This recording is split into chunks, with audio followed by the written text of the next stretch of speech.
Never go over a single page for your resume. 2 pages is totally fine. Always include a professional summary. Do not write a summary up top. You need a creative format to stand out. No, stick with a boring layout that works. These are just some of the conflicting advice you've probably come across as you write your resume. Not only are these comments extremely subjective, but also a tactic that worked for someone else might not work for you. In this video, I'm not touching any of that. Instead, I go over the most common resume mistake that's universally agreed upon. Then I share 3 examples on how to address that mistake, and we will end with a specific technique that will work for whatever role you're applying for. Let's get started. Diving right into it. The most common mistake recruiters and hiring managers find on resumes? Bullet points that describe what the candidate did instead of quantifying their impact. In simple terms, did you include the right metrics, aka numbers, in every single one of your bullet points? Taking a step back, metrics is simply a unit of measurement, and I say this because there's a common misconception among job seekers that metrics need to be big and sexy or it doesn't count. My process optimization led to $10 million in cost savings, changing the font in this pitch deck drove $50 million in revenue for the company. In reality, as long as your metric is relevant and answers one of these 3 questions, how many, how often, or how long, it's a valid metric and already exponentially better than just describing what you did. And there's a very simple reason for this. Recruiters and hiring managers know that proactive workers always find a way to track their performance even when metrics aren't handed to them. But enough of the theory. Let's look at the changes Joanna made to her resume that helped her land a job in the tech industry. Here's a bad bullet point that only describes what she did. Supervised a website renovation project. Basically, she was a project manager for a new website launch with the goal of increasing brand awareness. Now, as a junior employee, Joanna can't just run a survey to measure the actual increase in brand awareness. That takes a lot of money and time.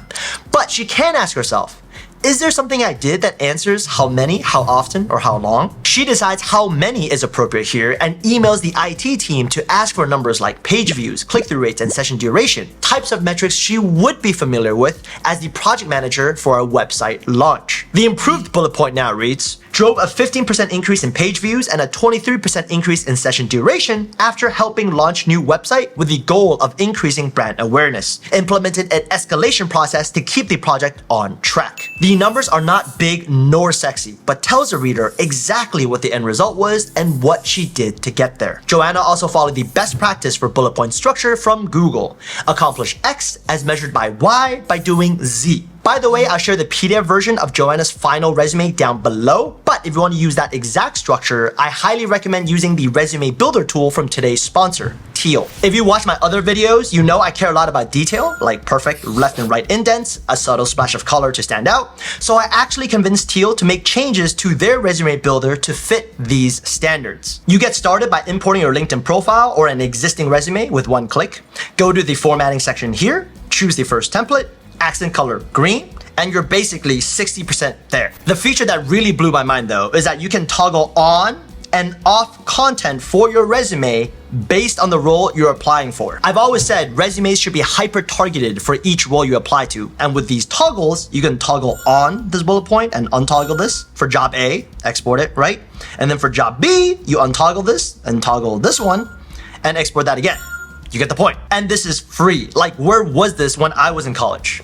Anyways, sign up using the link down below, give them a try, let me know what you think. Back to coming up with relevant metrics, let's take a look at another bad example. Fostered a strong community among core working group to improve morale, encourage transparency, and best practice sharing. This time, by asking ourselves how often and how long we might come up with, initiated and led 12 lunch and learns as a weekly team building activity, helped prepare 5 training sessions on project management tips, and received 100% positive feedback from core working group. And as a reader, you can probably tell Joanna successfully improved morale and encouraged best practice sharing without her actually saying those words. Okay, Jeff, I hear you say. These are all great examples, but my job does not have clear-cut metrics, and at best, I would just be making stuff up and lying on my resume. I hear you. So here's a technique I promised you at the beginning of this video to help you generate relevant metrics for whatever role you're currently working in. And that technique is to open up ChatGPT or Google Bard and use this prompt. You are an expert resume writer with over 20 years of of experience. I'm writing a bullet point for an experience on my resume, but I don't know how my success was measured. I will describe my responsibilities, and your task is to list 5 relevant metrics that I can include to quantify the impact of my work. Here's what I did. And just to show you this works for literally any job, let's use a real, albeit extreme, example from a viewer. I've been taking care of a sick family member for an entire year. What metrics can I even mention? And here we see number of hours spent per week caring for that family member,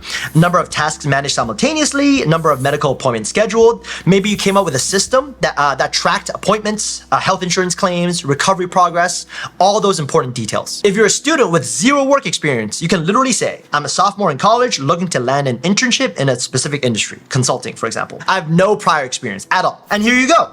Extracurricular activities, number of networking events attended. That's a really good one. I would not have thought of that one. Number of new skills you've acquired. A lot of possible metrics, even for students. As a quick recap, number 1, identify relevant metrics by asking yourself how many, how often, and how long. Number 2, make sure to follow the XYZ bullet point structure as laid out by Google recruiters. And number 3, use the ChatGPT prompt from this video to generate relevant metrics for your job. If you found this helpful, you'll definitely want to check out the 5 other resume mistakes to avoid at all costs. See you in the next video. In the meantime, have a great one.